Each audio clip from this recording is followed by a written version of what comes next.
Hi, welcome. Today we're going to be taking the 2-in-1 heart pattern that was in group 3, and we're going to be using it today with just on its own with the outer frame or wreath as the only snowflake that we're focusing on for today.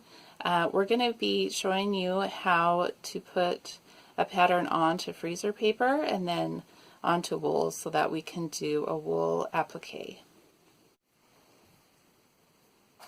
Okay, now I'm going to go ahead and show you how to make a square from any rectangular piece of paper. So you go ahead and take the short side and line it up with the adjacent long side.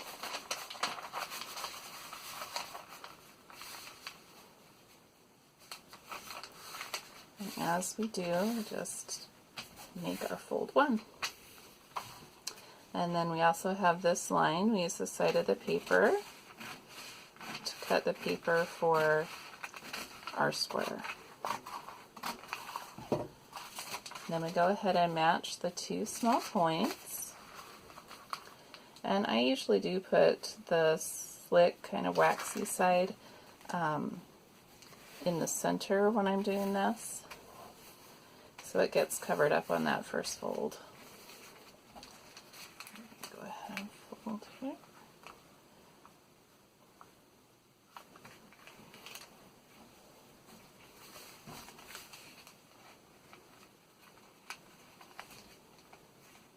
Try and keep my hands out of the way so that you can see. I want to make sure that I keep these two folds together. And they're really not wanting to stay together here.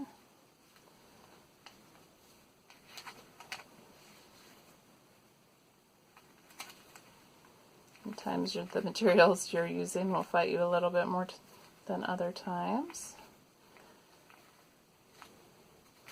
Sometimes it's just getting used to a different material that makes a difference too.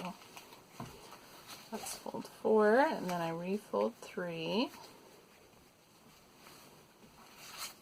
And there we go. Okay, so now that I have it folded, I'm going to show you how I cut it out. It's pretty much the same as I do with any other material. I just put my pattern on top.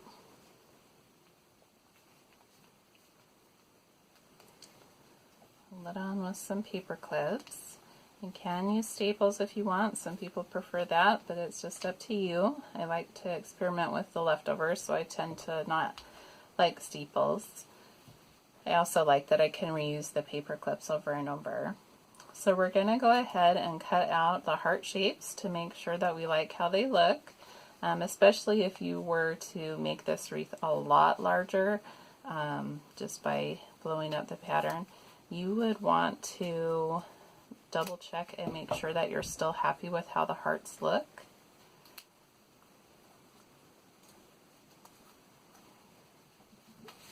And I'm happy with that one, and then I'm going to go ahead and cut out this one. Just again, cutting out the shaded area of the pattern.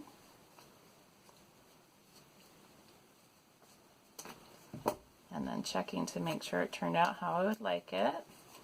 And it looks good too. So we're going to go ahead. I'm probably just going to keep this part for later to experiment with. You know, I like to experiment with the leftover pieces. So I'll keep that for later. And I'm just going to go ahead and cut it out for now, since our focus today is just on that outer heart wreath.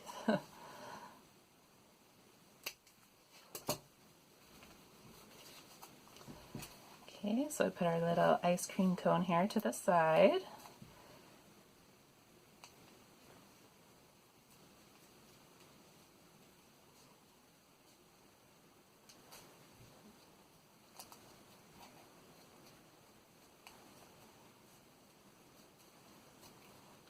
I'll go ahead and cut this out.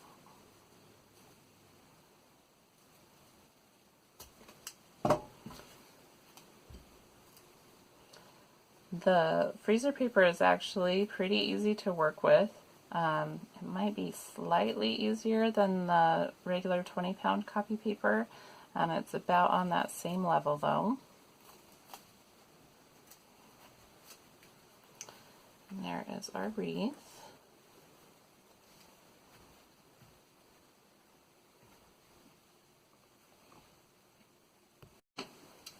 Okay, I'm going to go ahead and experiment with some of these little leftover pieces to see what we get.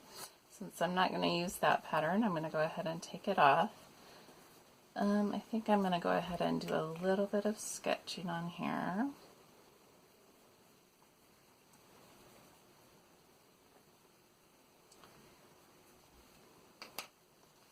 I think we're going to just try for a nice heart shape.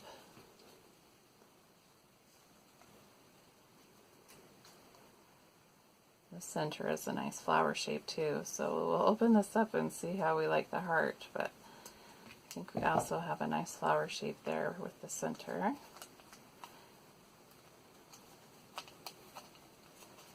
So this is just a different kind of a wreath that we can use with our fabric. This one's just a little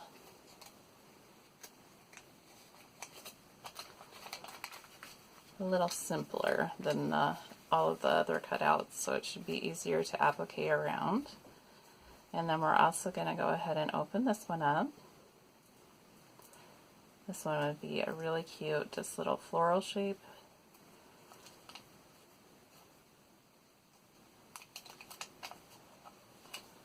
There we go. We can also use that with our fabric as well. So let's see. Trying to think how to make this one to make it different. So we're going to go ahead, I think this time.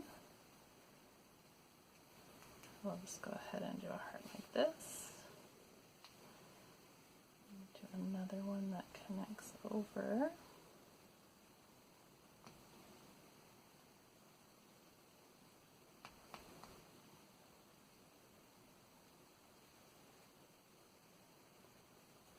See how that turns out different. That's going to give us a different shape in the center and also at the top. This one is a little less forgiving in the shape just because they do have to touch each other. It has to be one cohesive unit to stay a snowflake or to stay a wreath, but of course it doesn't have to be a snowflake. I'm going to cut this just a little bit more this way. If it does come apart while you're experimenting, you can always just use them separately with your fabric. There we go.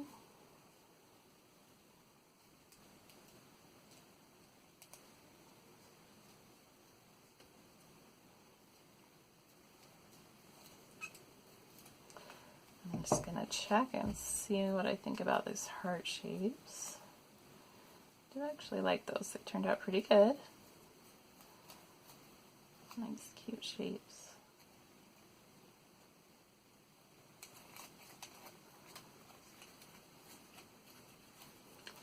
This one might be a little harder to applique around just because they're smaller and a lot of curves.